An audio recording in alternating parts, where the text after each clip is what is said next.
Hello നമസ്കാരം. എല്ലാവർക്കും പുതിയൊരു വീഡിയോയിലേക്ക് സ്വാഗതം. വരും ദിവസങ്ങളിലെ അറിയിപ്പുകൾ നിങ്ങളിലേക്ക് എത്താൻ ഈ ചാനൽ മറക്കാതെ സബ്സ്ക്രൈബ് ചെയ്യുക. ഈ ഇൻഫോർമേഷൻ കൂടുതൽ ആളുകളിലേക്ക് എത്തിച്ചേരാൻ വീഡിയോ ലൈക്ക് ചെയ്യുക. നമ്മളെല്ലാവരും ശ്രദ്ധിക്കേണ്ട പ്രധാനപ്പെട്ട അറിയിപ്പുകളാണ് ഈ വീഡിയോയിലൂടെ ഷെയർ ചെയ്യുന്നത്. കുടുംബശ്രീയുടെ അയൽക്കൂട്ടങ്ങളിലുള്ള സ്ത്രീകൾക്ക് 1,00,000 രൂപയുടെ സഹായമാണ് LICയുമായി സഹകരിച്ച് സംസ്ഥാനത്ത് നടപ്പിലാക്കി വരുന്നത്. ഇൻഷുറൻസ് പദ്ധതിയാണത്. 18 മുതൽ 74 വയസ്സ് വരെയുള്ളവർക്ക് കുടുംബശ്രീയിൽ അവരുടെ ലിങ്കേജ് വായ്പ അല്ലെങ്കിൽ മറ്റേതെങ്കിലുമൊക്കെ വായ്പകൾ എടുത്തിട്ടുണ്ടാകും. ഈ വായ്പ അടച്ചുകൊണ്ടിരിക്കുന്ന സമയത്ത് ഏതെങ്കിലും വിധത്തിൽ അവർക്ക് വൈകല്യമോ അപകട മരണമോ അതല്ലെങ്കിൽ സാധാരണ രീതിയിലുള്ള മരണമോ സംഭവിക്കുകയാണെങ്കിൽ ഇത്തരം അംഗങ്ങളുടെ വായ്പാഭാരം സംഘത്തിലുള്ള ഗ്രൂപ്പ് അംഗങ്ങൾ എല്ലാവരും കൂടി വഹിക്കേണ്ട ഒരു ചുമതലയായിരുന്നു മുമ്പുണ്ടായിരുന്നത്.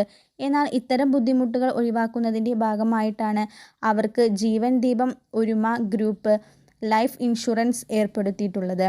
എല്ലാവർക്കും അപേക്ഷാ ഫോമുകൾ ഫില്ല് ചെയ്ത് കൊടുക്കണം. അതോടൊപ്പം തന്നെ ഈ ഇൻഷുറൻസ് ക്ലെയിം ചെയ്യുന്ന രീതിയെപ്പറ്റി കൃത്യമായിട്ട് അറിഞ്ഞു വെക്കുകയും വേണം.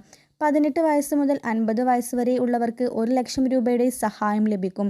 ഇനി അപകട വൈകല്യം, അപകട മരണം തുടങ്ങിയവയാണെങ്കിൽ പോളിസി രൂപ കൂടാതെ 25,000 രൂപ കൂടി ലഭിക്കുന്നതാണ്. 51 വയസ്സ് മുതൽ 60 വയസ്സ് വരെയുള്ള 45,000 രൂപ ലഭിക്കും. 61 വയസ്സ് മുതൽ 70 വയസ്സ് വരെയുള്ളവർക്ക് 1,500 രൂപ, 71 വയസ്സ് മുതൽ 74 വയസ്സ് വരെയുള്ളവർക്ക് 1,000 രൂപ എന്നിങ്ങനെയാണ് ഇതിൻ്റെ ക്രമീകരണമുള്ളത്.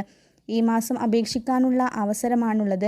കുടുംബശ്രീ അംഗങ്ങൾ ഇത് ഒരു അറിയിപ്പായി സ്വീകരിക്കുക. എല്ലാവരും തന്നെ അപേക്ഷ നൽകുക.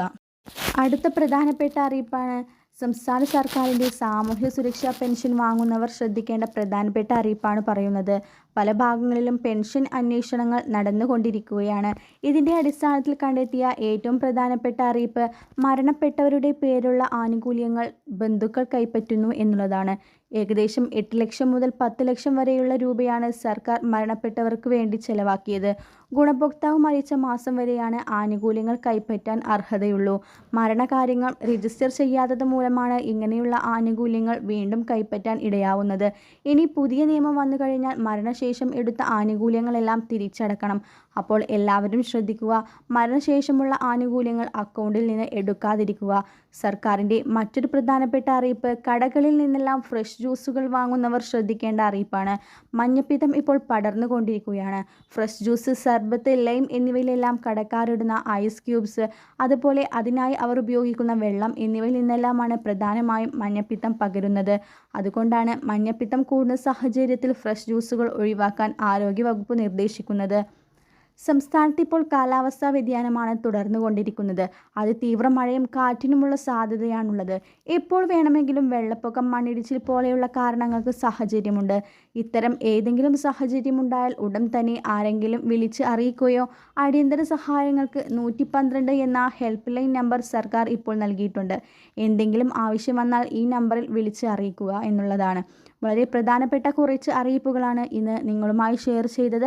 സർക്കാർ സംബന്ധമായ അറിയിപ്പുകൾക്കും ക്ഷേമ പെൻഷൻ പദ്ധതിയുമായി ബന്ധപ്പെട്ട എല്ലാ അറിയിപ്പുകളും നിങ്ങളിലേക്ക് എത്താൻ ഈ ചാനൽ മറക്കാതെ സബ്സ്ക്രൈബ് ചെയ്യുക. ഈ വീഡിയോ മറ്റുള്ളവർക്ക് കൂടി ഷെയർ ചെയ്യുക.